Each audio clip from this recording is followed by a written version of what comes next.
Imagine this. It's 8:30 in the morning. You grab your keys, your backpack, and just before you leave, you look back. Your dog is there, sitting, with those eyes that seem to say to you, "Alone again?" You close the door. You hear a small whimper. And you leave. 8 hours later, you come home. You open the door, and the silence scares you. The couch cushion is destroyed. There's a puddle on the floor. The curtains are chewed. And your dog, that being you love more than anything, is trembling in a corner. He's not a bad dog. He's not vengeful. He's not destructive by nature. He's terrified. And the worst part is that you, without knowing it, were part of the problem. Because what you do, or fail to do, in those 5 minutes before you walk out that door can mean the difference between a calm dog who sleeps all afternoon and a dog who suffers a silent panic attack while you're gone. Today, on DogmindStudio, we're going to break down the 5 most common mistakes owners make right before leaving their dog alone. And I promise you this, the 5th mistake is so common that 90% of the people watching this video have made it this very week. If you're new here, welcome to DogmindStudio, the only place where we understand your dog's mind so you can build a deeper, calmer, and happier relationship with him. Subscribe, hit the bell, and stay until the end because the last tip will completely change the way you say goodbye to your best friend. Let's get into it. First, don't turn your departure into a dramatic movie. This sounds contradictory because the first thing your heart asks you to do when your dog looks at you with those sad eyes is to crouch down, hug him tight, tell him how much you love him, and give him a kiss on the head while you sigh as if you're never coming back. Well, exactly that, is what's activating his anxiety. Dogs are emotional mirrors. They don't understand your words, but they read your energy like an open book. If you act as if leaving for work is a tragedy, they will think something bad is about to happen. And if something bad is about to happen, their body goes into alert mode. Their heart races, their paws sweat, their breathing becomes agitated. And when you finally close the door, they don't stay calm waiting for your return. They remain in a state of hypervigilance that can last for hours. The solution is as simple as it is uncomfortable to apply. You have to become boring. You have to normalize your departure as if it were putting on your shoes or drinking a glass of water. A simple, "be right back," in a cheerful tone, without fuss, without second hugs, without long looks. And you leave. That teaches your dog that your absence is not a crisis.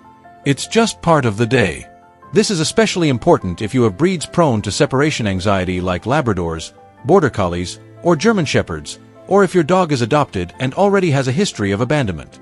For those dogs, every goodbye can reawaken a trauma. And your calmness is the only medicine that truly works. Second, tire out your dog before you leave, but not just any way. Listen to this because it's key. A dog with pent-up energy is not a happy dog. It's a ticking time bomb with legs.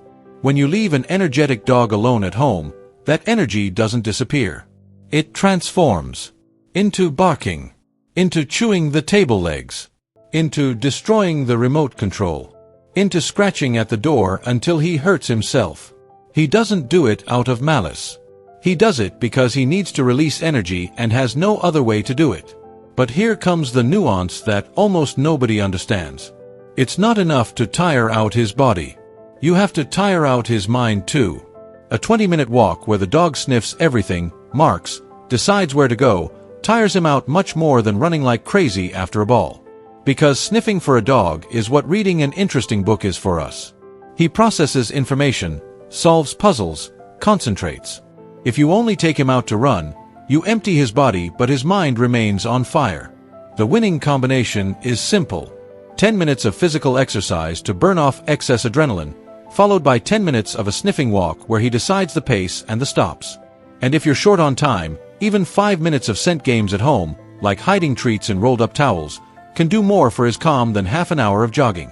High-energy breeds like Huskies, Australian Shepherds, or Jack Russell Terriers need this as an obligation. Without this stimulation, it's not that they get nervous. It's that they literally cannot stay still. And you'll pay for it in broken furniture and a dog that trembles with stress the moment he sees you grab your keys. Third, create a sanctuary, not a cell. When your dog feels vulnerable, the last thing he wants is space. He wants a small, enclosed, dark place that smells like you. Dogs are den animals. In nature, When they were scared, they didn't run out into an open field. They went into a cave, into a gap between rocks, into a place where no one could sneak up behind them. Your home, for a dog alone, is a huge space full of unknown noises. The neighbor coming down the stairs, a truck braking, a door closing on another floor. All of that, without you there to say, "It's okay, nothing's wrong," becomes a potential threat. That's why you need to create a den for him. It could be a crate if he's properly trained to see it as a safe place, never as a punishment. It could be a corner of the bedroom with a blanket and a couple of pillows. It could even be an empty closet with the door slightly open. But the secret ingredient, the one that truly turns that space into a shield against fear, is you. Leave a worn piece of clothing. A t-shirt you've worn, a towel with your scent. Don't wash it. The smell is you, and that smell tells his brain, "I'm home. I'm safe. My human was here and will come back." The most sensitive breeds like Chihuahuas, Dachshunds, or French Bulldogs need this almost obsessively. Without that physical anchor, their anxiety skyrockets because they don't have a secure reference point. With it, they are able to sleep for hours without a single whimper. And mind you, this is not about locking him up. It's about offering him a refuge. If your dog chooses to be there when you're home, you've won. If you only use it when you leave, it doesn't work. The sanctuary has to be a happy place always, not an association with your absence. Fourth, give him a job while you're gone. The biggest enemy of a dog left alone is not sadness. It's boredom. And boredom in a dog is not like boredom in us. We get bored and we look at our phones. They get bored and their brain starts looking for problems to solve. And since they don't have real problems, they invent them. How to get the trash out of the bin. How to open that door. How to unstitch that cushion. For them, that's not destruction. It's a project. It's a job. And if you don't give them a good job, they will choose a bad one. That's why you need to leave them something to do. Something to occupy their mind. Kong toys stuffed with food are a classic for a reason. Not because they're magical, but because they force the dog to work to get the reward. Lick, bite, turn, think. That tires him out. That relaxes him.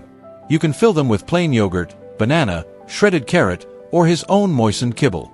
Put it in the freezer and it lasts for hours. Another option is snuffle mats, where you hide treats among fabric strips. Or simply hiding small pieces of his food all around the house before you leave. That turns your absence into a treasure hunt game. Working breeds like Golden Retrievers, Belgian Shepherds, or Poodles need this daily. Without mental stimulation, their intelligence turns against them and they start developing obsessive behaviors like chasing lights, biting their tail, or barking non-stop. Give them a job, and they'll be so busy solving their puzzle that they won't even feel that you've left. And when they finish, instead of being anxious, they'll be satisfied. And a satisfied dog is a dog that sleeps. Fifth, choose the right sounds because this is the most common mistake of all and the one that does the most silent damage. Many people leave the TV or radio on so their dog doesn't feel alone. Sounds logical, right? Background company, human voices, some noise so the house isn't silent. Well, that good intention is generating exactly the opposite effect in most dogs. Because the TV is not predictable. One minute there's a car commercial with relaxing music, and the next there's an explosion, a gunshot, a door slamming, someone shouting. And your dog, who doesn't understand that it's fiction, hears those sounds and his nervous system fires off. He becomes alert. He doesn't know where the danger is coming from. And the worst part is that you're not there to tell him everything is okay. So he remains in that state of anxiety, waiting for something bad to happen again. His heart races, his ears move searching for the threat, and what should be a relaxing environment becomes a source of constant stress. The solution is as simple as it is specific. There are playlists scientifically designed to calm dogs. Soft classical music, nature sounds, heartbeats, deep constant tones that mimic the womb environment or the rhythm of deep human breathing. You can easily find them on platforms like YouTube by searching for dog calming music or music for dogs with separation anxiety. The important thing is that it's predictable, constant, and without sudden loud sounds. Play it at a low volume, almost in the background. He doesn't need to hear it loudly, he just needs to feel that there is a stable sound presence that tells him the world hasn't stopped but it's not in chaos either. This is especially important for noise-sensitive breeds like Cocker Spaniels, Whippets, Greyhounds, or any dog that has already shown fear of thunder or fireworks. For those dogs, an unexpected sound can trigger a panic attack that lasts for hours. With the right music, on the other hand, their heart rate drops, their breathing slows down, and their body goes into rest mode. It's not magic. It's biology. And it's one of the most underrated tools you have at your disposal. We've reached the end. And I want you to take one thing away from this video. Your dog is not punishing you when he destroys something while you're gone. He's not getting revenge on you. He's not spiteful. What he does when he tears that cushion or when he barks for hours is simply survive a fear he cannot control. And the good news is that you can change that. You don't need hours a day. You need 5 minutes before you leave.